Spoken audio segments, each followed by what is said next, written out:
Good evening, everyone. I'm John Rowe, Mayor of the City of Portsmouth, and I'm calling the September 8th meeting of the Portsmouth City Council to order. And in accordance with Governor Ralph Northam's declaration of a state of emergency due to the pandemic that's being caused by the COVID-19 virus, the governor's executive order number 51, which he adopted on March the 12th, 2020, and the local declaration of emergency ratified by the Portsmouth City Council. And due to the fact that the pandemic is continuing not only in Portsmouth but in the Commonwealth of Virginia, this meeting of the Portsmouth City Council is being held by video conference today, September the 8th, 2020, without a quorum of the City Council present in the City Council chamber. We're doing this in order to prevent the likely spread of the COVID-19 virus. And this is inconsistent with City Council Resolutions 2020-21 and 2020-71. Each member of City Council is participating in this meeting from their home or some other remote location.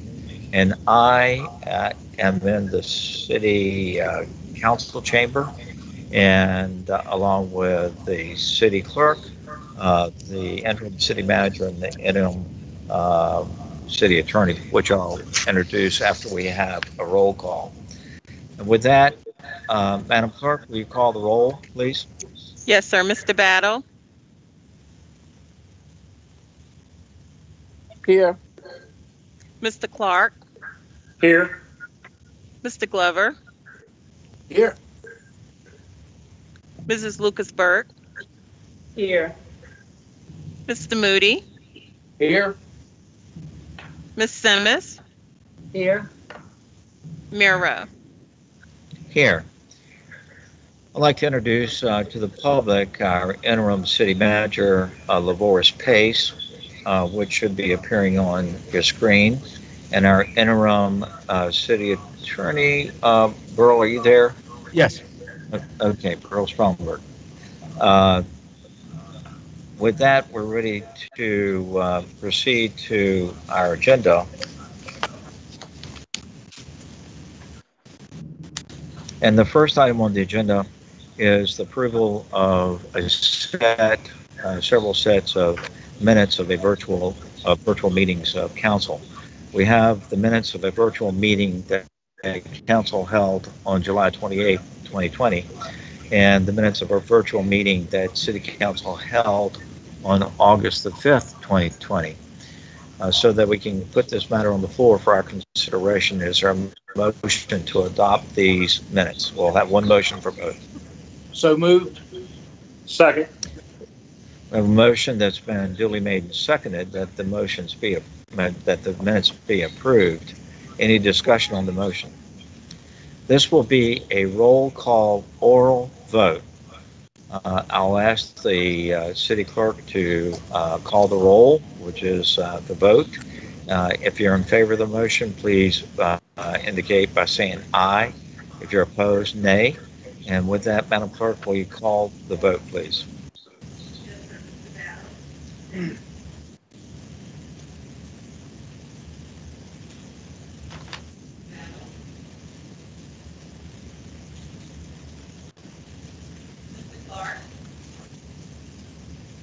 Aye. Oh, okay, I'm sorry. Mr. Battle? Aye. Mr. Glover? Aye. Mrs. Lucas-Burke? Aye. Mr. Moody? Aye. Ms. Simmons? Aye. Mayor Rowe? Aye. The next is a set of public hearings. The first public hearing is item 20-197. And Madam Clerk, I assume that these public hearings have been appropriately advertised, Yes, sir. and we have received comments on the public hearings. For item 20-197, I've received one set of comments that is to come to council that I just received. But I do have comments on the other public hearings for zoning. And those comments will become verbatim part of our records of this meeting. Is that Yes, correct? sir. Mm-hmm. And besides the comments that just came in on 197, Mm-hmm. council has been provided copies, written Yes, copies. sir. And we take comments either by regular mail, email, or audio if someone calls in, they're transcribed. Is that correct? That is correct, sir. Okay. So would you read the caption to the public hearing for item 20-197, please? Yes, sir. Virtual public hearing with respect to the adoption of a proposed resolution to form the Portsmouth Community Broadband Network Authority, an authority under the Virginia Wireless Services Authorities Act. The purpose of the authority would be to increase quality and availability of broadband internet service in the city of Portsmouth. The authority would be governed by a 7-member board of directors. The initial members of the board of directors would be the current city council. Thank you, ma'am. With that, I'll open the public hearing and ask the clerk again to make the comments received as part of the public record. Yes, sir. Okay. With that, I'm closing the public hearing on item 20-197. And what's our next step, Madam Clerk, We will on this matter? We will move on to the next item. This particular item is on your agenda for a vote, and it's item 20-213. Right. I wanted that to be explained for the public that we Yes, have sir. a little bit of a disconnect between the public hearing and when this item is being considered. Yes, Our sir. next set of public hearings are hearings on zoning applications of one sort or another. And we're at item 20-198. The first public hearing is item AZ 20-03. And Madam Clerk, will you read the caption here? Yes, sir. Churchland Daniel Heatwall of Ripley Heatwall Company requests to rezone approximately 10.34 acres at 5601 High Street from general mixed use conditional to high intensity mixed use in order to construct a 192 unit multifamily apartment community. Mr. Heatwall also requests to rezone approximately 2.16 acres at 3109 Tire Neck Road from general mixed use to urban residential high in order to construct a 40-unit multifamily apartment complex. The applicant is concurrently requesting a use permit for the multifamily use UP 20-04. The future land use map of the Build One Portsmouth Comprehensive Plan designates both properties for commercial use. The property at 5601 High Street is owned by Victory Sterling Creek Commons, LLC. The property at 3109 Tire Neck Road is owned by William. Planning Commission recommends approval. Roll call vote. And Mayor, because these two items are basically of the same nature, we will also read item B because the public hearing, the speakers will be talking about both. And that is Churchland Daniel Heatwall at Ripley Heatwall Company requests a use permit to construct a 192 unit multifamily apartment community on approximately 10.34 acres at a density of 18.59 units per acre located at 5601 High Street, and a 40-unit multifamily apartment complex on approximately 2.16 acres at a density of 18.52 units per acre, located at 3109 Tarnack Road. 5601 High Street is zoned general mixed use conditional, and 3109 Tarnack Road is zoned general mixed use. The applicant is concurrently requesting to rezone both properties Z2003. The Build One Portsmouth Comprehensive Plan's future land use map designate both properties for commercial use. The property at 5601 High Street is owned by Victory Sterling Creek Commons. The property at 3109 Tarnack Road is owned by William Copeland. Planning Commission recommends approval. Thank you, ma'am. Although you read both Z20-03 and UP-2004, we'll consider them as two separate public hearings. Yes, sir. It's been our protocol to allow the applicant to have 10 minutes to explain the application. And because these are intertwined, I invite the applicant, and I assume the applicant is on in this meeting, to explain both. You have a total of 20 minutes, and hopefully it won't take that long. Is the applicant here? Yes, sir. He is Yes, on sir. the line, Mr. Daniel Heatwall. Okay, would you identify yourself, sir, and you have the floor. Mr. Mayor, actually Rob Beeman is here from the Troutman Pepper Law Firm on behalf of applicant Ripley Heatwall Company. Joining me this afternoon is Dan Heatwall, who is one of the principals of Ripley Heatwall. And first, we'd like to thank Julie Chop, Bob Baldwin, and the rest of the planning department for all their hard work on this application and for the recommendation of approval. This application involves the site of the former Kroger grocery store off High Street and Trucker Street in Churchland, which has been largely vacant for the past several years, together with an adjacent parcel fronting Tarnack Road. The applicant proposes to invest approximately $40 million to redevelop the property into a 232-unit, state-of-the-art, market-rate, multifamily residential community. The development would include a number of modern features, including a community lounge, meeting space, fitness center, outdoor pool, pool house, and outdoor amenity area.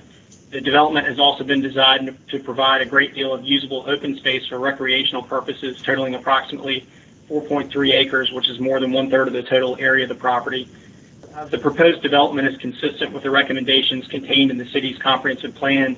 As noted in the staff report prepared by the planning department for this application, the proposed development is complementary to and supportive of the nearby commercial uses along High Street and Churchland Boulevard, and would provide quality modern housing in Churchland, which the staff report notes is very much needed. Additionally, from a planning perspective, the proposed development is much more compatible with the surrounding medium-density duplex and townhome uses than the commercial retail uses that are permitted under the existing zoning classification. With respect to traffic, the applicant has engaged McPherson Consulting to provide a comprehensive traffic study of the proposed use in the surrounding road network. According to that study, the proposed community would generate significantly less traffic than the commercial retail uses permitted under the current zoning classification. And just to cite a specific example, the proposed development would generate only 1/4 of the total traffic that would be generated if the existing grocery store building on the property were reopened by another grocery store user. Further, according to the traffic study, the proposed development will maintain the existing levels of service on all of the adjacent roadways. And for these reasons, from a traffic perspective, the proposed residential zoning will be a significant upgrade from the current commercial zoning classification and will not adversely affect the surrounding road network. The city engineers reviewed the applicant's traffic study and confirmed that it was performed to industry standards using methodologies that are acceptable to both the City of Portsmouth and the Virginia Department of Transportation. And finally, with respect to public outreach, the applicant has met with and corresponded multiple times with the board of the Sterling Cove Community Association and the Gateway at Sterling Point Condo Association, both of which abut the property. It's also reached out to multiple other property owners located in proximity to the site. The applicant has also offered to provide nearby property owners tours of the applicant's other developments that are currently located in Church. We appreciate the feedback we've received from some of these adjacent owners and incorporated some of that feedback into the plans for the development. To conclude, the proposed residential community would be a significant upgrade of a largely vacant commercial center, would be compatible with surrounding land uses, would be consistent with the goals and recommendations of the comprehensive plan and would provide needed support for the growth of the commercial base along High Street and Churchland Boulevard. And at this point, Mr. Mayor, with a couple of minutes we have remaining, I believe Dan Heatwell wanted to say a couple words about his company and his interest in investing further in Churchland. Dan? Thank you, Rob, and yes, good evening. Good evening, You have- Mr. Mayor and members of council. My name is Dan Heatwell. I'm with Ripley Heatwell Company, and very excited to bring this project forward to you this evening. This is a site that we first became involved with over 2 years ago, and it's taken a long time to get here and a lot of hard work. I have to thank, in particular, Julie Chop with the planning staff. She has walked us through this process every step of the way, and I don't think we could have gotten here without her assistance. We have been, as a company, in the Churchland market for nearly 40 years. We completed the Churchland Medical and Professional Center in 1982. And in 1989, we opened West Winds Apartments, which is just over a mile and a half away from here. That's a market rate community with 408 apartment units. And we also own Arbor Reach Apartments, which is a 92-unit affordable community just a mile away from this site. And of those 500 units in the Churchland market, we currently only have 3 vacancies as of today. So Arbor Reach is 100% occupied. West Winds is 99% occupied. We've identified a real need for housing in this market and are excited to bring this new development to Churchland. With that, I'd really just open it up to any questions that you all may have. We're happy to answer any specifics about the project and go from there. So thank you. Thank you, sir. Does any member of council have a question for the applicant?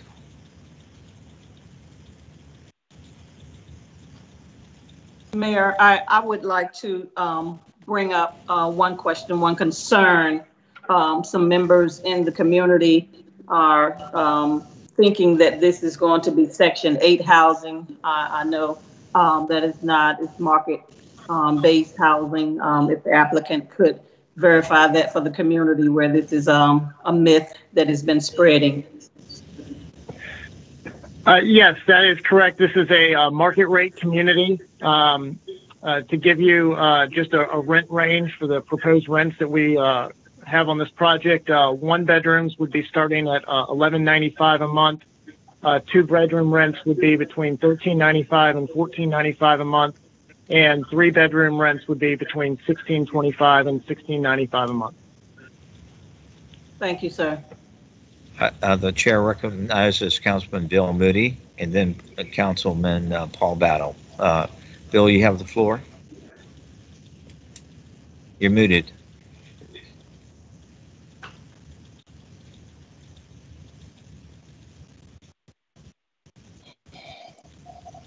Okay, can you hear me? Yes. Go.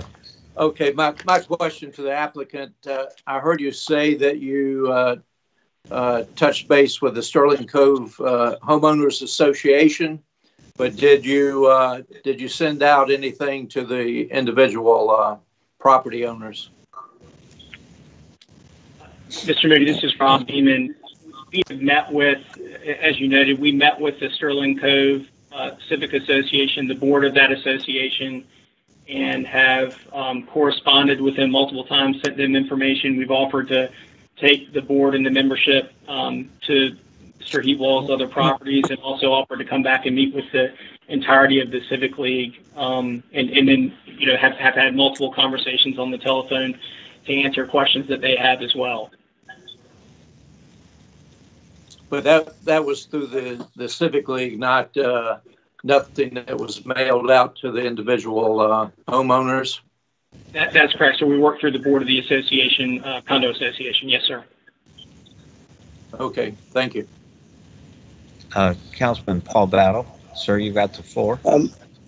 Mr. Mayor, do we have in the use permit that if the property is sold, that the buyers can't turn it into Section 8? And what do we have for since it's multifamily, what type of recreation are we providing for the children? Okay, to the applicant, which one of you would like to answer Mr. Battle's questions? This is Dan Heatwell, so I can address these. I guess first off, regarding the property, from a practical standpoint, I would just say our company's mission is not to flip properties. We've owned Westwind's Apartments for over 30 years, Arbor Reach for over 20. We're long-term owners. We're going to be in this community for a long time. That being said, if the property were to be sold, quite frankly, the financial metrics would not be there to put Section 8 or vouchers on the property for someone to purchase it at a market rate price. That really would not be feasible. And I'm sorry, the second question, if you could repeat that. Well, the first question, let's deal with that first. I think, Mr. Mayor, we need to put something in the contract or in the use permit that states that if it's sold any number of times, that it will not become Section 8 for no offensive purposes. And now we can go to, since you're multifamily, what do you have for the use? Thank you, sir. Yes, for the amenities, the amenities that are planned here, we're going to have a fitness center, community room, multiple community areas with fire pits, grills. There's going to be a swimming pool as well, and then just open space areas that have been designed to be on the center of the property to kind of create a courtyard feel as well for folks to congregate. I imagine that's satisfactory, Mr. Mayor, but we're going to need something in that use permit that states that it can't be turned into Section 8, no matter how many times it's handed off in sales. All right, understand, Mr. Battle. And let's do this. Let me get the questions, and then I'll come back with a suggestion. Councilman Shannon Glover, sir, you have the floor.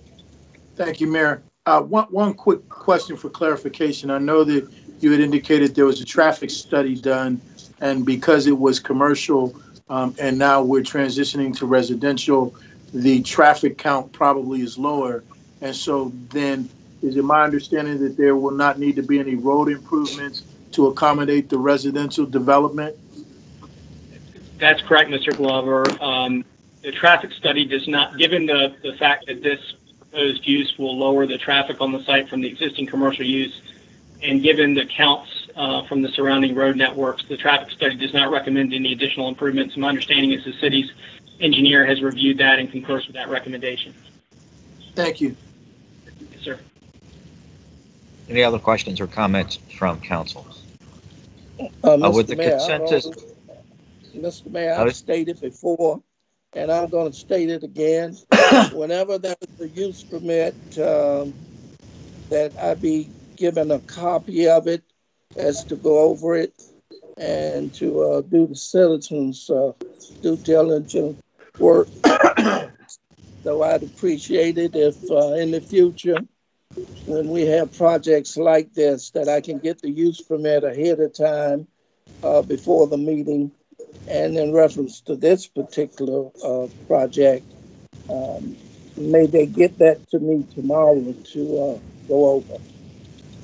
I was going to recommend, with the consensus of council, that we ask the interim city manager and the interim city attorney to give us a report on both the feasibility and the legality of including such a prohibition in the conditional use permit. Both of these items are on their first reading tonight. Is that not correct, Madam Clerk? That is correct. Yes, and sir. If you could both get together and give us a report prior to the next meeting on the feasibility of these, and also if Mr. Interim City Manager, if you would speak with Councilman Battle tomorrow and make sure that we have all of his concerns addressed by the next council meeting. All right. With that, we're ready to open the public hearing on Z-20-03. And I declare the public hearing open. And Madam Clerk, again, we received comments on this, Yes, sir, that's correct. and they will be made part of the public record. Yes, sir. Okay. With that, this public hearing is closed on Z-20-03. So that we can put this matter before us for our consideration, is there a motion to adopt? Approved. Motion to adopt. Okay. Is there a second? Second. We have a motion that's been duly made and seconded to adopt the resolution. When it comes, it's tonight on first reading. Any further discussion? Hearing none, we're ready for the question. This will be an oral roll call vote. The vote will be conducted by the city clerk. And when your name is called, if you're in favor of the motion, please indicate by voting aye, opposed nay. And Madam Clerk, will you call the vote, please? Yes, sir. Mr. Battle, Aye. Mr. Clark, Aye. Mr. Glover, Aye. Mrs. Lucas-Burke, Aye. Mr. Moody, Aye. Ms. Simmons, Aye. Mayor Rowe. Aye. Madam Clerk, you've already read the title for UP-20-04, which is part of this total package. Yes, sir. So that we can put this matter before us for our consideration, is there a motion to adopt? Move to adopt. Second. Okay, this is a motion to adopt. Any discussion? Hearing none, we're ready for the question. Again, this is on its first reading, and this will be a roll call vote done by the city clerk. If you're in favor of the motion, please indicate by saying aye. Opposed, nay. And Madam Clerk, will you call the vote, please? Yes, sir. Mr. Battle, Aye. Mr. Clark, Aye. Mr. Glover, Mrs. Lucas-Burke, Aye. Mr. Moody, Aye. Ms. Simmons, Aye. Mayor Rowe. Aye. Our next item is Z-20-02, which is another public hearing. And Madam Clerk, will you read the caption of that matter? Yes, sir. Forest Park, Jamie Faircloth requests a rezoning of 801 Commerce Is now Street. exiting. The property is zoned urban residential. The applicant proposes to rezone the property to industrial to construct a parking lot in support of a commercial business located to the immediate south of 804 Douglas Avenue. The comprehensive plan recommends high-density residential development for the property. Planning Commission recommends approval. Roll call vote. Thank you. And before we go forward with this matter, that last item, UP-20-04, was adopted by council on its first reading by unanimous. Is that correct? Yes, sir. Mhm. Okay. I just wanted to make sure that the public knew that. With that, our protocol is that the applicant has 10 minutes to explain the application. Is there a representative of the applicant in this meeting?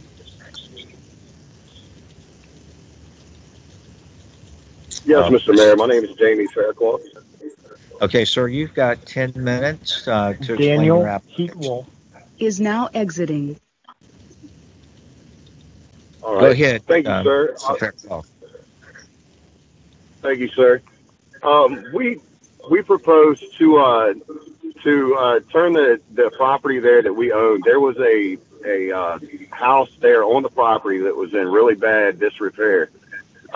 We have demolished that house and cleared the property, and that property is adjoining to our commercial property there, Stewart Moving and Storage. The problem that we have been experiencing is a lack of parking for our trucks, and also for other trucks that actually come into our facility from out of town. We have been experiencing an issue with being able to provide parking for them. They have had to park alongside Douglas Avenue for hours at a time to be able to get into the facility to unload and reload. Our proposal or our intention is to alleviate any kind of traffic issues that we may have along Douglas Avenue there by providing some sort of parking, mostly short term for those drivers that are out of town and in and out of our facility. Most of the work that we do is for the United States military. I'd say that's about 85% of our work, and given the location, we stay very, very busy, especially during the spring and summer months. So far with the demolition of the old property there, the old house, we have also re-fenced the area and already has made a very big improvement on the area, on the appearance there. We propose to regrade that small area there and use asphalt millings, which is basically stone. It'd be a porous substance or a porous surface to help avoid a lot of runoff for stormwater. Also would provide a durable surface and pretty aesthetically pleasing as well. Basically that's it. We're hoping to try to alleviate some traffic issues there on Douglas Avenue, and also provide some more parking for our trucks as well. Thank you. Thank you, sir. Does any member of council have any questions for the applicant? Hearing no questions or seeing no hands go up, we're ready to open the public hearing, and I hereby open the public hearing on Z20-02. And Madam Clerk, give us the status of the comments. There were no comments on this item, sir. With that, this public hearing is closed. We're ready to consider this matter so that we can put this matter before us for adoption. Is our motion to approve? Move adoption. Is there a second? We have a motion that's been duly made and seconded.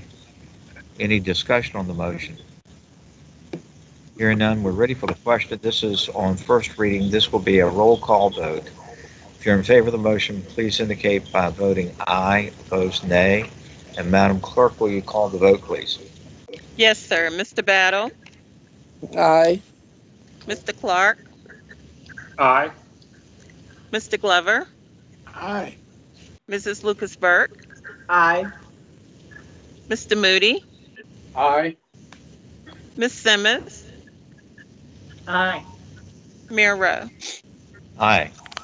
And Madam Clerk, that motion passes. Is that correct? Yes, sir. Okay.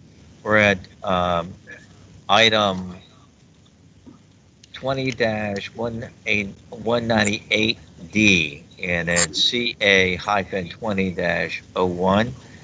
This is a public hearing, and Madam Clerk, will you read the caption, please? Yes, sir. The City of Portsmouth is proposing to amend City Code Chapter 40-1 zoning ordinance to add casino gaming establishment to Section 40.1-8.3, definitions to modify Table 40.1 through 4.1A, use table to permit a casino gaming Jamie establishment Faircloth. Is by now use exiting. permit, and to establish a new section 40.1-3.7D entertainment overlay district to authorize the creation of an entertainment overlay district. Thank you, ma'am. Because the city is the applicant here, Mr. Pace, is Mr. Baldwin going to give a presentation on this? Is that correct? Yes. Okay. Mr. Baldwin, you have the floor.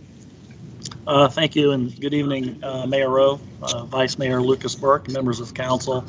Let me give you kind of a run through on this zoning code amendment. There's several of them necessary in order to create the ability for the city to host a casino.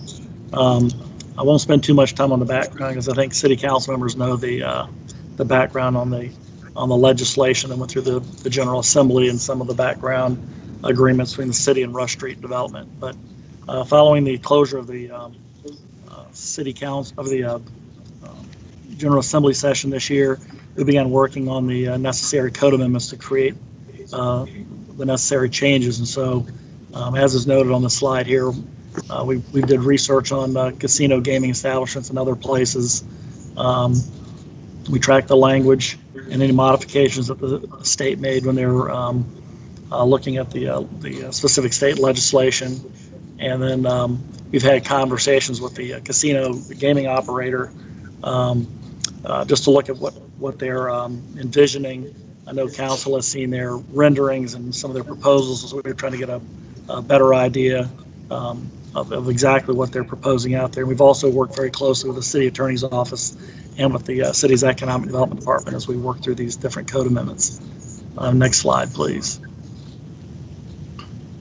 So we'll walk through the code amendments. What I'm going to do tonight, I'm going to walk through the different code amendments, and then when we get to the end, we'll tell you how this will actually work as a combination of different code changes. So obviously, first thing we needed to do was add a casino gaming establishment to our definition section. We followed the definition that was approved by the General Assembly, and so we've basically just copied that over into our proposal for the local zoning. So we'll have a definition there, and the casino gaming definition, which we're proposing, is in fact the state's definition. The second thing, I think you're aware, one of the things you need to do once you have a use established is you have to provide locations within the use table in which the use might be permitted. In this case, the proposed location for a casino gaming establishment is in our high-density mixed-use zoning district. And as has been discussed in the past, including last February at the City Council retreat, City Council had intended the use to require use permits. So you'll see in the use table, and we'll show you that in a second, where the use is located and the requirement that it get a use permit. And in addition to that, there's a couple other provisions we'll show in that use table. One, the use is not valid unless the referendum passes in November. And number two, the use must be located within an entertainment overlay district, which is the last part of my code amendments I'll go over here, and probably the largest part of the code amendment you'll look at, and that is we are proposing the establishment of a new entertainment overlay district. This would accommodate not just the casino, but other related type uses. One of the things that we became aware of in these conversations that uses around a casino are generally of a higher intensity than we would typically have seen in Portsmouth, whether that be building height or proposed residential densities, things of that nature. So we tried to create a district that was flexible enough to accommodate the type of development that the city council and the developers have been looking at. And also we wanted to make sure that the ability to get some modifications from restrictions in the zoning ordinance, that there were procedures put in place to allow some flexibility for that. So we'll move to the next slide. So again, this is just the definition we're using. This is coming out of the state code, and noting it does not include a riverboat or similar vessel. I think some of you may be aware there was some concern some years ago about having riverboat gambling, which would somehow potentially find a way to not be taxable by locality. So just make it clear that the state's definition does not include riverboat gambling. Next slide, please. This is just a snapshot of our use table. Just to orient everyone on this thing, you can see the very top, it tells you the letter P if it's a permitted use, U if it requires a use permit. Those are the two most important things. Then we go across the use category, the different zoning districts, which you see the residential, business, the activity center, special districts going across the kind of the midsection of the page. When you go down to the bottom, you'll see where we're proposing on this page. Gotta call you back. Adding the casino gaming establishment, and just in the one district, you see the MUH, you see the letter U there, that's the use permit. You see the asterisk next to it, and then over in the additional requirements section over to the side, as I had mentioned earlier, that this use must be within an entertainment overlay district, must be authorized by a local referendum as required by state law. So you need the referendum, you need a rezoning, you need a use permit, you need to be in the entertainment overlay district. So next slide, please. So let's talk about the entertainment overlay district. It's kind of one of the critical features of this concept. This is to get into a master plan so that you can look at the entertainment district that would come with the casino in a larger, closer to its entirety. We've based this entertainment overlay district on overlay district provisions that are currently in the city code with a few modifications, obviously.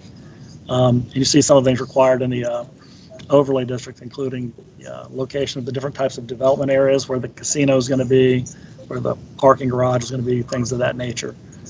We do require a phasing plan, basic building elevations. This is very similar to things we require in other applications you're very familiar with. We wanted to see some conceptual landscaping, lighting, and signage plans because we're aware that from looking at the renderings and talking to the developer, some of their lighting and signage is obviously going to be beyond our typical standards. And you'll see that in there, one of the most important parts of this is TIA, this 527. This 527 applies, whether it be the property rezoning, applies at the overlay district creation. This is a state requirement because of the location of the proposed casino at Victory Village, that because of the proximity to the interstate, there's a special traffic impact analysis that must be approved by VDOT, and the Rush Street folks are in the middle of that process as we speak. And then the last thing, we put some standards in for modifications of the standards. So in the event developers needed some flexibility or modifications, how would they go about doing that? Next slide, please. So here are some of the standards within the entertainment overlay district. And we will point out that the way this entertainment overlay district stands, it's freestanding, does not necessarily automatically require a casino, but if you're going to have a casino, you must be within the entertainment overlay district. The basics of the entertainment overlay district, you need a minimum of 25 acres to create one. There are provisions in the overlay district to expand that in the event additional property becomes available, and to do that requires basically going through the same process as to establish the original. There's some greater heights allowed here, some of the conversations about taller hotels, et cetera. So there is a 200-foot building height maximum allowed within this overlay district, which is higher than the standard in the MUH district. We will allow the uses that are in that MUH district some restrictions. You see that note there, except for listed prohibited uses. There are some uses that both the city and the developer, for example, did not want to see in this district. For example, adult entertainment. So there's a list within the proposed overlay district of uses that would not be allowed. They would be not permitted within the overlay district. And then if there's a residential project in the proposed within this an entertainment overlay district, they would get an allowable density up to 60 units per acre with the ability for city council to go above that as part of a use permit review. Next slide, please. Some additional things, obviously very important, is parking. Planning staff did research looking at other similarly situated casinos in other parts of the country, try to figure out what kind of parking. Obviously, this isn't one of those uses. We can look at other localities around us and see how do they provide parking for casinos, since this is not a permitted use anywhere. So based on that, we developed a parking standard. We included if a hotel is added or if a convention center is added, how additional parking would be calculated. Just point out that's to meet the city's minimum. Quite possible the developer might want more parking than our minimum, but we want to establish a minimum. And again, we've established a couple of unique things in this district. For example, on exterior lighting, we typically will look at a site as an individual entity in terms of meeting your lighting maximum standards at your property boundary. In this case, we raise the lighting allowance within the district, and then that lower lighting standard is to be measured at the border. So by the time you get to the perimeter of the district, you're back down to what would have been more typical without the overlay district. And then we have some additional provisions for signage, including the allowance of all premises signs. And again, those would only be permitted within the district and not outside of the district. Next slide, please. So once a district's established, we wanted to have some direction within the city zoning ordinance for future zoning administration. So you can see we've got a section in here on how you would amend the master plan once it gets adopted. And so the code will describe what kind of circumstances are of a significant enough of a change that would require going through an amendment of the project. And when we talk about an amendment like that, that's coming back through the Planning Commission and City Council. And we also describe some minor deviations that you might get into, the ones that would be administratively approvable by staff, so that they wouldn't have to go through that 4-month or 3.5-month process to make major amendments to do minor changes. Next slide, please. So this is really just kind of a walk you through what this looks like in terms of process. Obviously, the first thing that needs to happen, the City Council would need to approve the code amendments that you have before you tonight. That would again be the definition, the modification of the use table, and the creation of the entertainment overlay district. Obviously, the local referendum must pass. Again, the limitation in that use table is that without a referendum passing, the use is not permitted. And then we go through the processes for the applicant. The first one would be the rezoning of the property, and that's to get it out of its current MX EMP conditional zoning. I think everyone's familiar with how much of a challenge that has been for the Economic Development Authority, and different developers try to develop under that zoning. So they would rezone the site to that MUH district. Then they would come back to create the entertainment overlay district. That's another rezoning. Those two applications could be separate or they could be done concurrently. That's really up to the developer, the applicant. And the last thing, and I think the final thing everyone looks for, is the use permit for the casino itself. And so you would need the rezoning of the property, you would need to create the entertainment overlay district, and then the use permit. And that's pretty much how those the ordinance would work in practice. Again, we work closely with the folks with Rush Street. They're familiar with all the steps in the process, understand what would need to be done to proceed. And with that, I'd be glad to answer any questions you might have. Thank you, sir. Any questions of City Council? This has been discussed by the city. Yes, I'll get you. Thank you. By the city's planning commission. Is that not correct? Yes, sir. The Planning Commission did recommend approval by a vote of 6-0. Okay. Councilwoman Simmons. Yeah, Mr. Baldwin, the entertainment overlay district portion of this, is that something that we could sort of pick up and move to another location if, for example, in our lifetime, the jail complex on the waterfront, the city complex disappears and we wanted an entertainment district there, or some other 15, 20 acre site in the city that might be available for something that might be appropriate for something like that. Can we pick up the entertainment district and put it somewhere, have it in another part of the city as well? Right, that's a great question. Answer your question, the answer would be yes. The requirement is you'd need 25 acres of land. That's the way the current proposal would be. Obviously, if you wanted the minimum to be larger or smaller, we felt that 25 acres was really the critical piece for creating a district of this type. But yes, you could pick this district up and you could rezone other property elsewhere into an entertainment overlay district. And as I'd mentioned in my earlier comments, if you like the idea, you could even do it without a casino in it and still have another entertainment. Absolutely, you could do that. And that's what I mean, not with the casino. Yes, absolutely. Yeah. This thing was intended to be portable. So council, if someone wanted to, could do it at other locations. Yes. Excellent. Thank you. Thank you. Other questions? All right. Hearing none, I will open the public hearing on CA-20-01.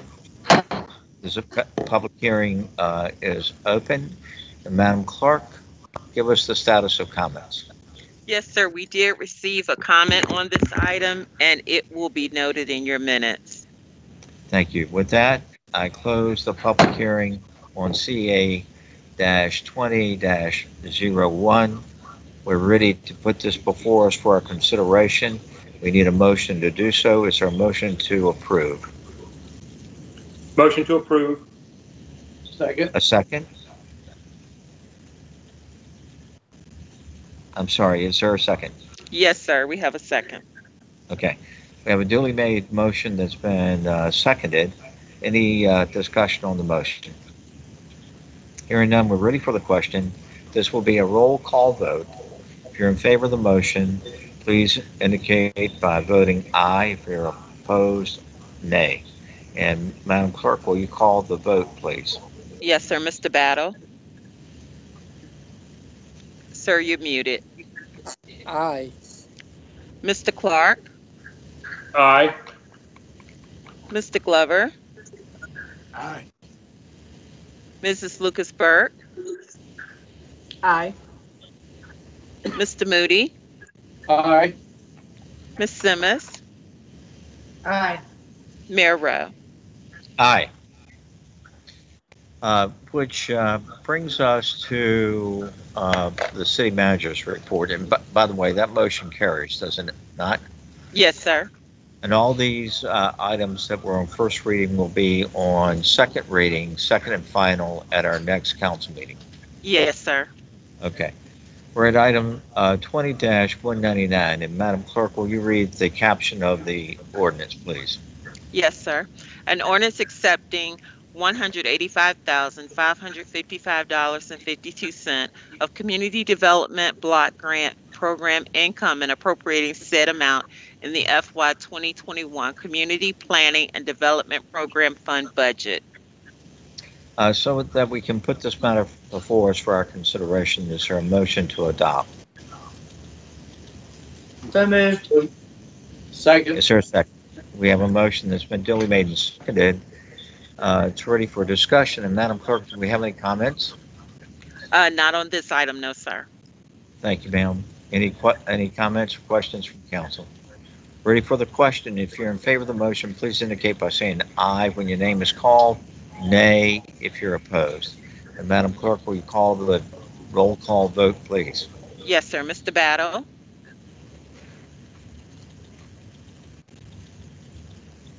Aye.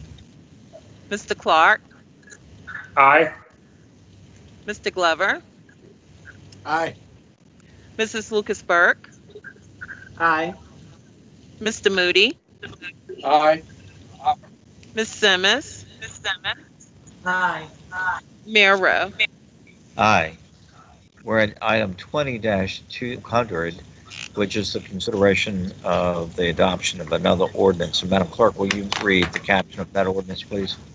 Yes, sir. Ordinance accepting additional CARES Act funding in the amount of $8,235,862 from the Commonwealth of Virginia and appropriating said amount in the FY 2021 Grants Fund for use by the city in accordance with the Act. So that we can put this matter before us for our consideration, is our motion to adopt? So moved. Move for So adoption. moved.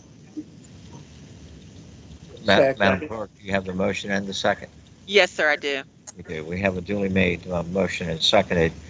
Um, so it's ready for our discussion. Do we have any comments on this matter, Madam Clerk? Yes, sir, I have noted comments and they will be a part of the minutes. Thank you, ma'am. Any further discussion by council? We're ready for Yes, the Mayor. question. This be Yes, yes. Yes, sir. I have Go a ahead. question. You have the floor. One of the concerns that I have with the CARES Act funding, so I believe this is the second round of the CARES Act funding, is that correct? Mr. We Pace, received no, an Dan. initial round of CARES Act funding. That is correct. I see Mr. Pace. Okay. You're correct. So my concern is, when we had gotten the information that there was a committee or a group of individuals that was put together to determine how these CARES Act funds were going to be distributed in the way of a bonus to our first responders and others.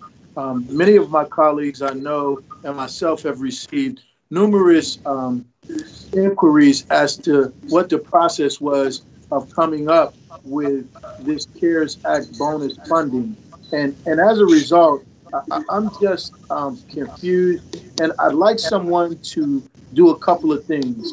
Can we have a better understanding of what that decision-making process was in terms of determining who was going to receive that funding bonus? And also, can we have an understanding of what departments were available? Were department heads included? Were deputy city managers included in that decision-making process? Because as I said, I heard things from many people in terms of the emails that we received from the areas in waste management, behavioral health care, the sheriff's department. A lot of folks were just confused because they are working every day on the front lines, transporting patients, being in places where they're exposed on a daily basis. And they wanted to make sure that we were distributing those funds equitably and fairly with full consideration of everyone involved. So I just want to make sure as we go forward and we determine if we're going to do that again, that we have a process that's more transparent, that brings those folks to the table to make sure that they are treated fairly and equitably in the distribution of those funds. Thank you. Thank you, sir. And The chair recognizes the first hand that went up was Councilman Moody, and then I saw Councilman Battle. And Councilman Moody, you have the floor. Thank you, Mayor. To Councilman Glover's point, I think it would be good if we would receive a presentation on this second level of funding. And to my colleague's point, all of us have been I think, inundated with requests and questions that we don't have the answers to, other than we were told that you're not included in the CARES Act funding. So if we could get a presentation, if there's consensus at the next opportunity that the public could also see, I think that would serve us all very well. Thank you. Councilman Battle, you've got the floor. On the onset of the CARES Act monies, I read the documentation on what it was for, and I brought it up in council. And of course, it was said that, oh no, you can't give the workers that money. That's not what it's for. Only to have them come back about 3 meetings later with a list of who they were going to give that money to. Now, I know that these monies can be given to an expanded roster of our workers. And what we need to do, and I will request that you do this, Mr. Mayor, that we do this, is to expand our distribution of those funds to include all of our citizens, because all of them, as Glover said, has skin in the game. And I didn't like the choosing and picking And this is part of what makes us a divided city. And we need to stop it. And we need to give the CARES Act funds to all the workers in this city because we appreciate them all, and all of them are valued employees that make up the puzzle. Thank you, Mr. Mayor. Thank you, sir. Any other comments from members of council? Yes, I have one. Yes, Okay, we do Chair, realize that there, Vice Mayor, thank you. you have the floor, ma'am. Yes, with the second round of CARES Act funding, I know that it was previously brought up that first responders, frontline workers, public utilities, and all of these departments. But there was also some mention that if there was no CARES Act funding that would be dispersed to those city employees, that we would look at some kind of special thank you. So if there were no funds that would disperse through the CARES Act, that we would look at some small token to say that we appreciate you being an essential employee and working throughout this whole pandemic. So I would ask if there is a consensus for us to ask our interim city manager if he could look at some way to compensate those city employees with a thank you bonus, as was previously stated to us. Thank you, ma'am. And before we get, I'm going to let everybody speak and then we'll come back. I think Councilwoman Simmons has asked for the floor. Ma'am, you have the floor. Yes, sir. I think we're kind of all saying the same thing, and I was just going to rally to Mr. Moody's point that I think if Mr. Pace will come back at the next opportunity and tell us what we've already done, is there any left, what this new money's for, and a plan to spread it out in the most equitable way to the most people. I think that's what we're all trying to do. All right, we have a motion on the floor, which is to adopt this ordinance, and hearing everybody's comments, I don't disagree.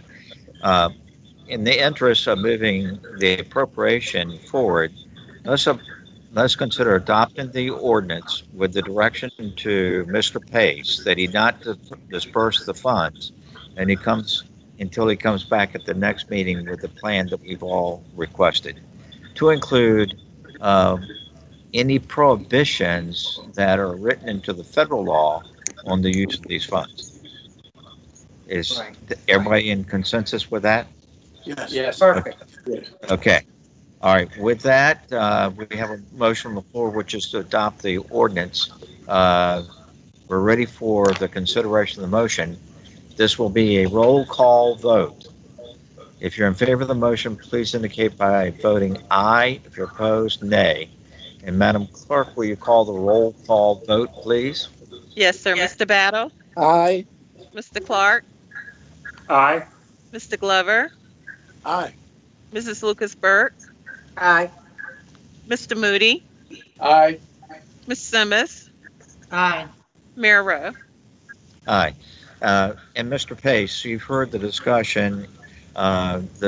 Even though that the ordinance has been appropriated, it's council's direction not to disperse the funds until you come back with a plan of disbursement with an explanation too of those positions that are not allowed by federal law to receive CARES Act funding. Is that fair? Any questions? Okay, good. With that, we go to item 20-201, which is the consideration of another ordinance. And Madam Clerk, will you read the caption of that ordinance, please? Yes, sir. An ordinance accepting a Green Streets, Green Jobs, Green Towns grant in the amount of $30,000 from the Chesapeake Bay Trust and appropriating said amount in the VPDES permit compliance line item of the stormwater category of the FY 2021 Capital Improvement Fund for the development of the downtown stormwater park. So that we can put this matter before us for our consideration, is there a motion to adopt? Motion to adopt. Is there a second? Second. We have a motion that's been duly made and seconded. Madam Clerk, we're ready for our discussion. Any comments on this item? No, sir. Any discussion by members of council? Hearing none, we're ready for the question. Again, this will be a roll call oral vote. If you're in favor of the motion, please indicate by saying aye. If opposed, nay. And Madam Clerk, call the roll call vote, please. Yes, sir. Mr. Battle, Aye. Mr. Clark, Aye. Mr. Glover, Aye. Mrs. Lucas Burke, Aye. Mr. Moody, Aye. Ms. Simmons, Aye. Mayor Rowe. Aye. We're at item number 20-203, which is the consideration of the adoption of another ordinance. And Madam Clerk, will you read the caption of that ordinance, please? We're actually on Actually, 202, sir. 202. We really are. Just checking to see if everybody's paying attention. Will you read the caption, please? Yes, sir. An ordinance accepting grab and go summer food service program funds in the amount of $1,622,852.08 from the United States Department of Agriculture and appropriating said amount into the FY 2021 grants fund for use by the Department of Parks, Recreation, and Tourism. So that we can put this matter before us for our consideration, is there a motion to adopt? Move adoption. Second. Second. Okay, we have a motion that's been duly made and seconded. Any comments on this item, Madam Clerk? From the No, public? sir. We're ready for council's discussion. Any discussion on this item? We're ready for the question then. This will be another oral roll call vote. If you're in favor of the motion, please indicate by saying aye, opposed nay. And Madam Clerk, will you call the roll call vote, please? Yes, sir. Mr. Battle, Aye. Mr. Clark, Aye. Mr. Glover, Aye. Mrs. Lucas Burke, Aye. Mr. Moody, Aye. Ms. Simmons, Aye. Mayor Rowe. Aye. We now are at item 20-203, and that's the consideration of another ordinance. And Madam Clerk, will you read the caption of that ordinance, please? Yes, sir. An ordinance accepting Wander Love grant funds in the amount of $10,000 from the Virginia Tourism Corporation and appropriating said amount in the FY 2021 grants fund budget for use by the Department of Parks, Recreation, and Tourism. So that we can put this matter before us for our consideration, is there a motion to adopt? Move for adoption. Is there a second? We have a motion that's been duly made and seconded. We're ready for discussion. Madam Clerk, any comments from No, the public? sir. No. Any further discussion by council? We're ready for the vote. This will be an oral roll call vote. If you're in favor of the motion, please indicate by saying aye, opposed nay. And Madam Clerk, will you call the roll call vote, please? Yes, sir. Mr. Battle, Aye. Mr. Clark, Aye. Mr. Glover, Aye. Mrs. Lucas Burke, Aye.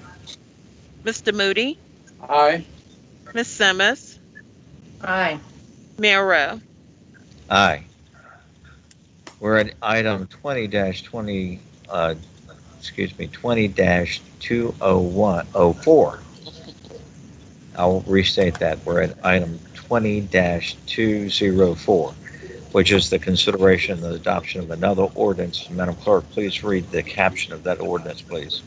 Yes, sir. An ordinance accepting Virginia Homeless Solution Program grant funds in the amount of $10,000 from the Department of Housing and Community Development and appropriating said amount in the FY 2021 grants fund for use by the Department of Social Services for Portsmouth Continuum of Care planning activities.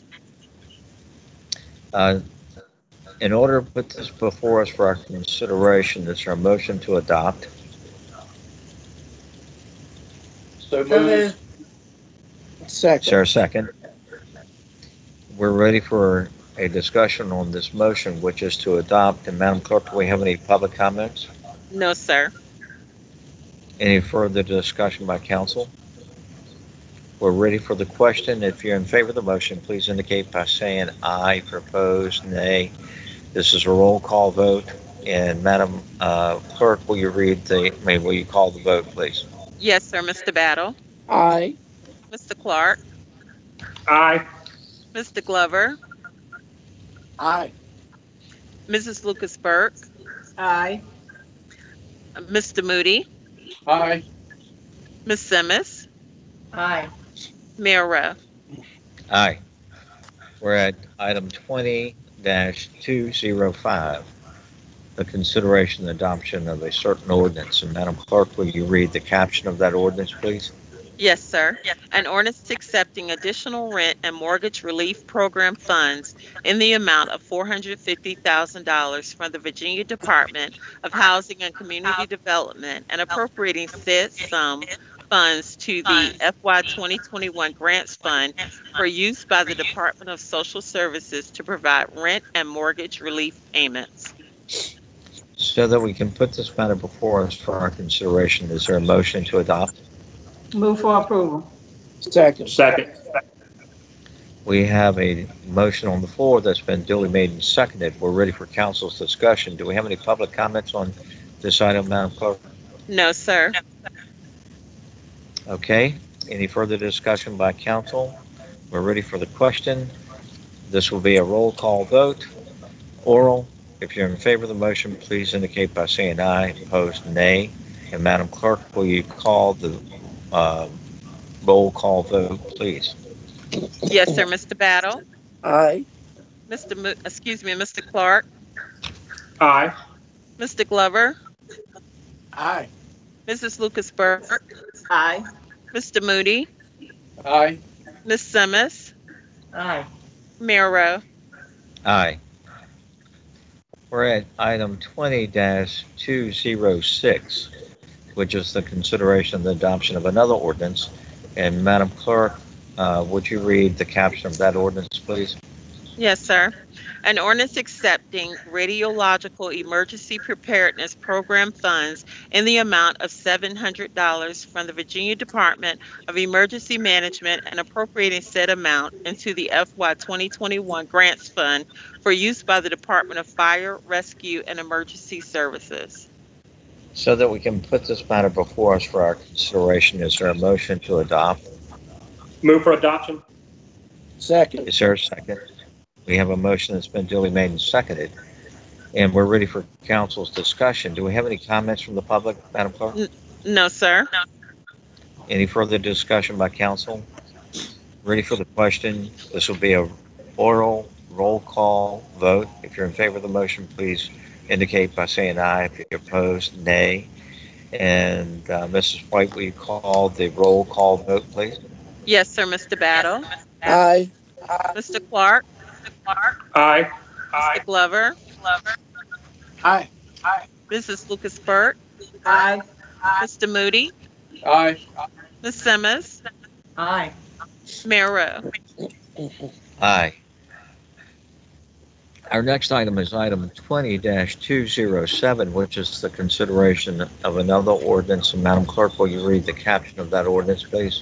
Yes, sir. An ordinance accepting local emergency management program grant funds in the amount of $57,992 from the Virginia Department of Emergency Management and appropriating said amount in the FY 2021 Grants Fund for use by the Department of Fire, Rescue, and Emergency Services.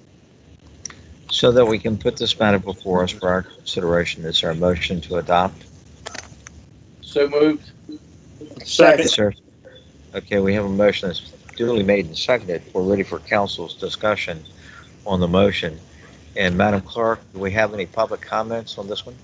No, sir. Any further discussion by council? We're ready for the question. All in favor of the motion, when your name is called, please indicate by saying aye. If you're opposed, nay. And Mrs. White, will you call the roll call vote, please? Yes, sir. Mr. Battle. Aye. Mr. Clark. Aye.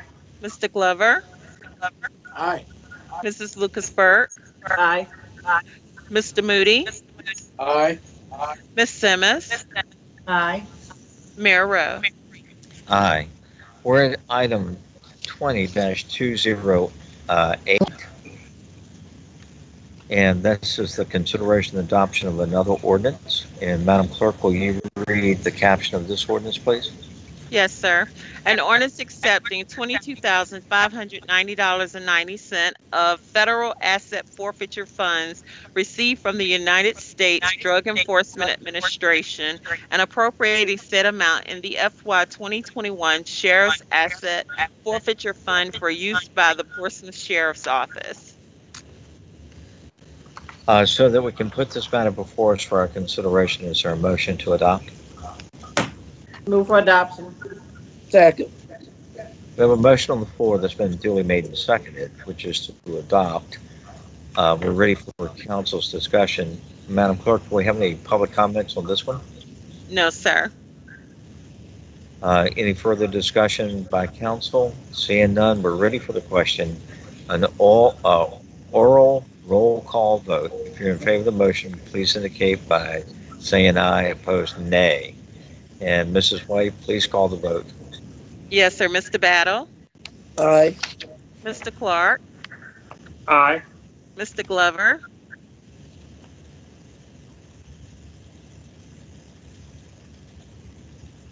Aye. Mrs. Lucas Burke, Aye. Mr. Moody, Aye. Ms. Simmons, Aye. Mayor Rowe. Aye.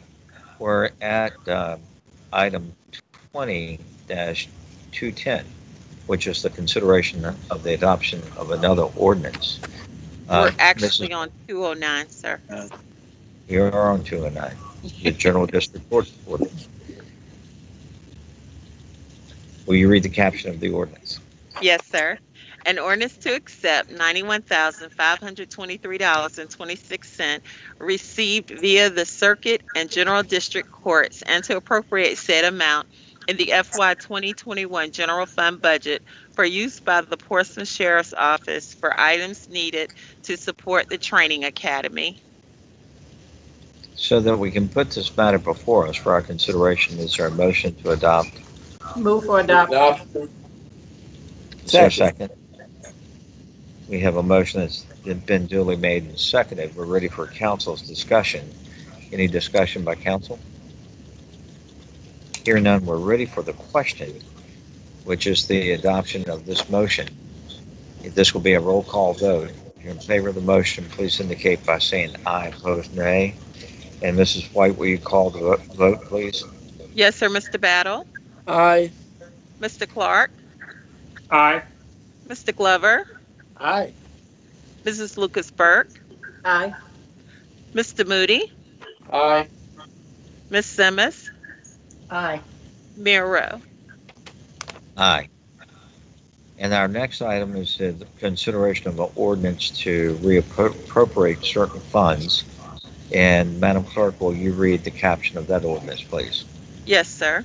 An ordinance to reappropriate unexpended funds in the amount of $430,608 from the FY 2020 Portsmouth Public Schools Grant Fund budget to the FY 2021 Portsmouth Public Schools Grant Fund budget.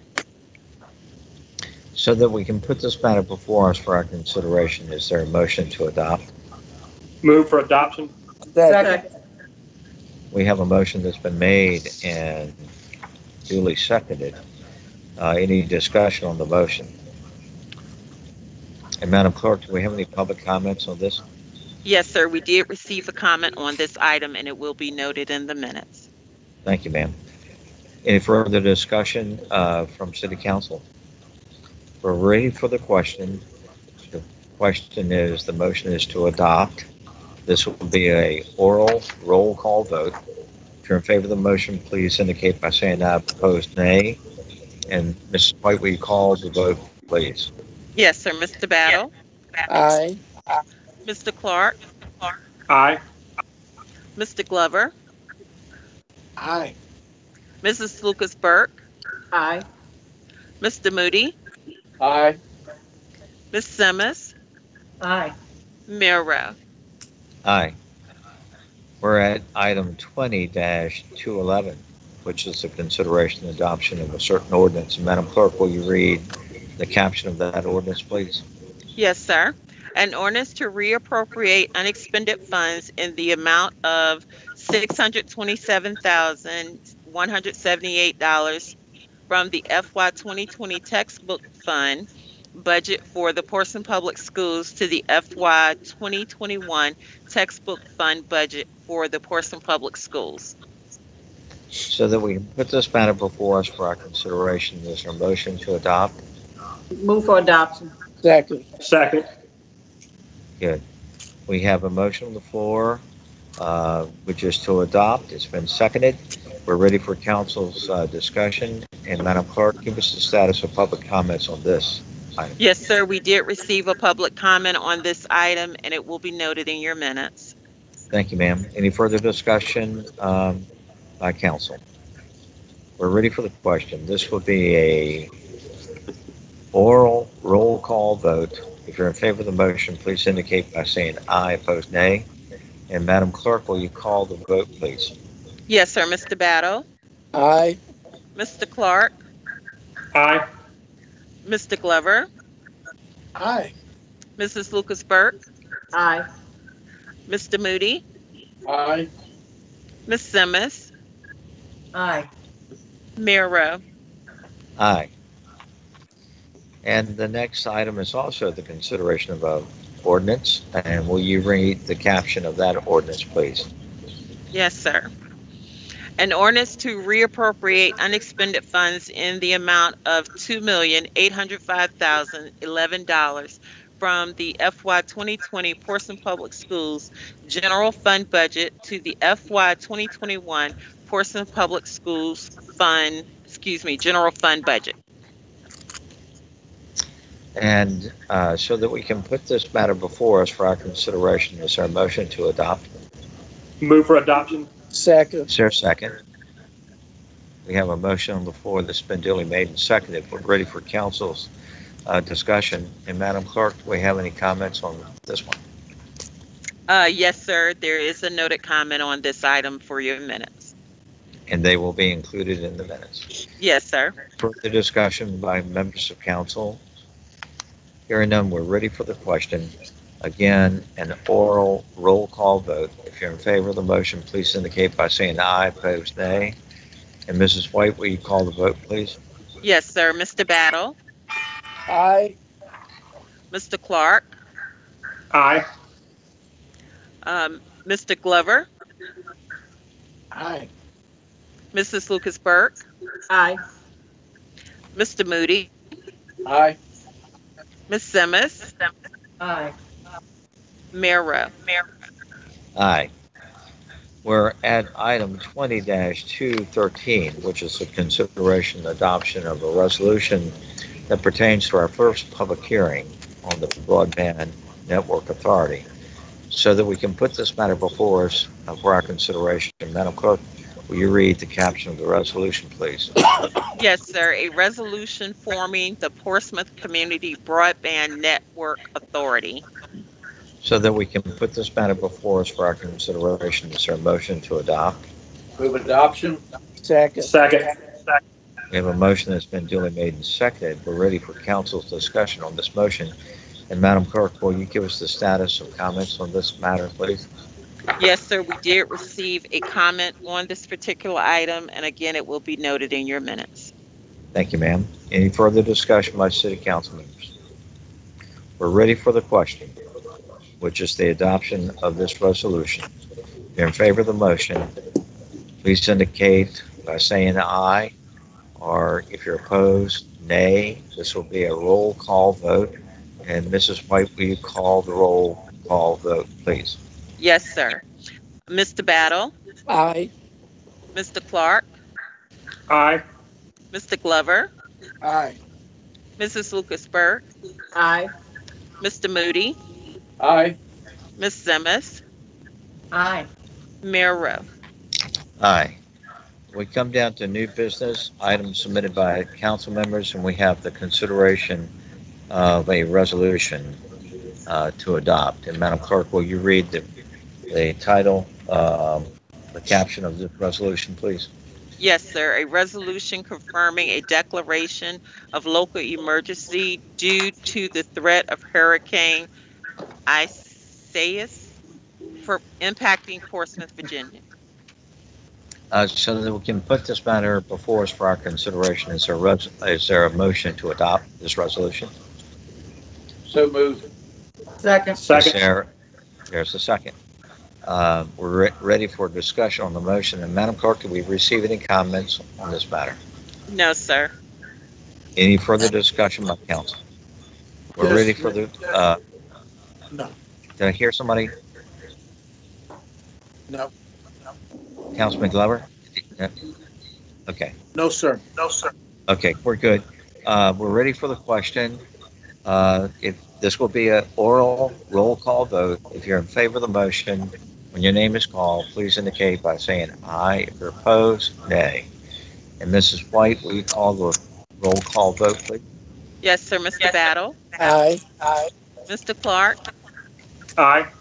Mr. Glover, Aye. Mrs. Lucas Burke, Aye. Mr. Moody, Aye. Ms. Simmons, Aye. Mayor Rowe. Aye. The chair recognizes Councilman Clark.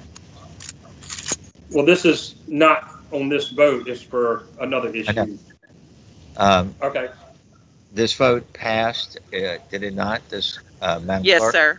Mhm. All right, we're ready to move on, and I'm moving on and recognizing you, Councilman Nate Clark. Okay, thank you. Everybody, I sent an email out this afternoon to everyone in reference to a resolution authorizing collective bargaining in the city of Portsmouth. And Mr. Mayor, I would just ask if you could possibly take consensus for us to have this added to the agenda for our meeting on September the 22nd. Okay. To add to that comment, I think it's appropriate that we also ask the city manager and the city attorney to provide us with a briefing on the mechanism, the parameters of the new act that allows for collective bargaining. And are we good on, everybody can see? And we would have that at the next meeting, and I recommend that we have that briefing before we consider the resolution. Is that agreeable with everybody on council? Yes. Is everybody on council agreeable with Councilman Clark's request? Yes. Okay. All right. Mayor, along with that request, Councilman Glover has asked for the floor first. And so I recognize Councilman Glover and then Councilman Moody. And I didn't see any other hands go up. Councilman Glover, you have the floor. Thank you, Mayor. I would like for us to consider at this time to make the decision for all of us to come back into chambers to conduct the business of the people. My reason for that is because I believe that we can still come into the chamber and practice the proper social distancing and be able to conduct our business while we're all present. My other reason, and the most important reason, is because while we've been operating virtually, and I think we've done a good job at doing it, we've allowed for the citizens to be unable to really come before us to share their concerns and make comments on the different items and resolutions that we consider. And for me, personally, I can't speak for anyone else. I think by continuing to go forward with this platform, when other localities are opening up in terms of coming back into the chamber and allowing for comments to be made in the chamber with proper social distancing, we need to be on par with our peers, and we need to make sure that we're giving our citizens every opportunity to be heard. I'm okay right now. Well, actually, I'm not okay with our current process, because all citizens are able to do now is make a comment online and we put it in the records. We don't get to see them or hear them, and they don't in many ways get to articulate their position. And I know that we're always interested, all of us are interested in hearing the concerns of our citizens and doing the best work for them as a whole. So I just think the time has come for us to consider as a council. I know that we have demographics in our council that would make some feel that they're more susceptible to perhaps contracting the COVID virus. But overall, it's time for us to move in a more appropriate direction to meet the needs of our citizens and serve them as we were all elected to do. Thank you. Thank you, sir. I didn't want to interrupt you. We had not finished Councilman Clark's. I'm sorry. No, that's quite okay. I I'm sorry, want to make sure that we have total consensus on the matter, and I don't think we're there yet. And Councilman Moody, I recognize you, and Councilman Glover will come back to your point. Councilman Moody. I was going to request when we come back next week to also include a list of other localities that have taken action on the collective bargaining resolution. Okay. If you'll put that as part of the presentation that the interim city manager and interim city attorney will do. I saw another hand, Councilwoman Simmons. Are you still on this subject? I'm on Mr. Glover's subject, so I'll stand by a minute. All right. So the task, it seems that we have consensus that we start off with a briefing by the city manager and the city attorney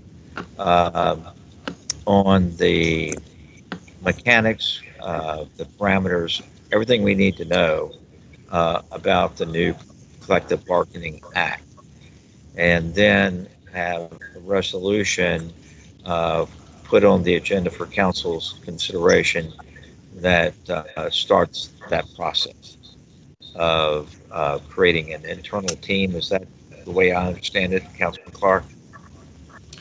Yes. Well, the resolution calls for our interim city attorney to put a group together to provide information going forward, and that's spelled out in the email that I sent everyone. Yeah, well, thank you, but that should be both the city manager and the city attorney, because yes, that's fine. That's correct. Okay, all right. We have consensus, no dissent. Let's go to Councilman Glover's. Let's task the interim city manager to work with his staff and the health director to see if we can have our next meeting in the council chamber. That takes an assessment of both the chamber and where Portsmouth is on the pandemic. And Councilwoman Simmons wants to speak on this matter. You have the floor, ma'am. Yes, sir. I was going to agree with Councilman Glover with the caveat that I know that there has been a lot of, we've had issues with our City Hall building, with the age of the building and the circulation of air and having to use elevators and all that good stuff. And so if we can't meet there, could we go to Norcom High School, Manor High School, Churchland High School in their big auditoriums and spread out in a, if I think it's more important that we be together than it is where we are. So I'd like to put that into the mix. Good. And do that analysis as quickly as you can, and let's communicate it to all the council so that if it comes down that we have to change the venue, we have time to do so. Yeah. And I'll assume gross assumption of authority that if the recommendation is to change the venue, I'll send out a letter indicating the change. We'll do that through the Mrs. White. Do we have agreement? Councilman Clark, you want to speak on this issue? Yes, I was just going to actually, I want to agree with Councilman Glover and Councilman Simmons, the idea about the school, because if we could have it on the first floor of a building as opposed to our council chambers being on the sixth floor, we don't have the use of the elevators and stairwells, which are very confined. And we could set up a building where there's one set of doors for entrance and one set for exit. And I think that would create a safer environment for everyone. All right, these are all good comments. Why don't we decide tonight if it's possible to use one of the schools or a similar public building on the first floor, that we decide to do that tonight with the actual location to be determined from the work that Mr. Pace and his staff and the health director will do. Is that agreeable with everybody? Yes, sir. Okay, no dissent. And Madam Clerk, once that's done, you'll get the notice out on the venue. Is that correct? Okay. Any other items? We do have an item. The position of city manager holds positions on regional authorities, and we need to consider the appointment of Mr. LaVorse Pace to the Hampton Roads Regional Jail Authority, the Community Policy Management Team, the Transportation District Commission of Hampton Roads, also known as HRT, that's an alternate member, and the Hampton Roads Planning District Commission member, and the Newport Development Authority. Those are 4 positions. Let's handle them in one motion. Is there a motion to appoint Mr. Pace to these various boards, commissions, and authorities? So moved. Second. Sir, any discussion on the motion? All in favor? This will be a roll call vote. I'm sorry. And if you're in favor of the motion, please indicate by saying aye, opposed, nay. And Madam Clerk, will you call the vote, please? Yes, sir. Mr. Battle? Aye. Mr. Clark? Aye. Mr. Glover? Aye. Mrs. Lucas Burke? Aye. Mr. Moody? Aye. Ms. Simmons? Aye. Mayor Rowe? Aye. As for the city attorney serves on the Law Library Board and the Southeastern Public Service Authority, also known as SIPSA. Is there a motion to appoint our interim city attorney to these 2 boards? So moved. Second. Any discussion on the motion? This will be a roll call vote. If you're in favor of the motion, please indicate by saying aye, opposed, nay. And Madam Clerk, will you call the vote, please? Yes, sir. Mr. Battle? Aye. Mr. Clark? Aye. Mr. Glover? Aye. Mrs. Lucas Burke? Aye. Mr. Moody? Aye. Ms. Simmons? Aye. Mayor Rowe? Aye. And for everybody's information and benefit, the city clerk, as a matter of routine, notifies all these boards and commissions of the new appointees. Lastly, the clerk has developed a new contact list for city council and the appointees. And you've sent that out, Madam Clerk? Yes, sir. It looks like I might be frozen as far as my camera is concerned, so I apologize. That might be a good thing.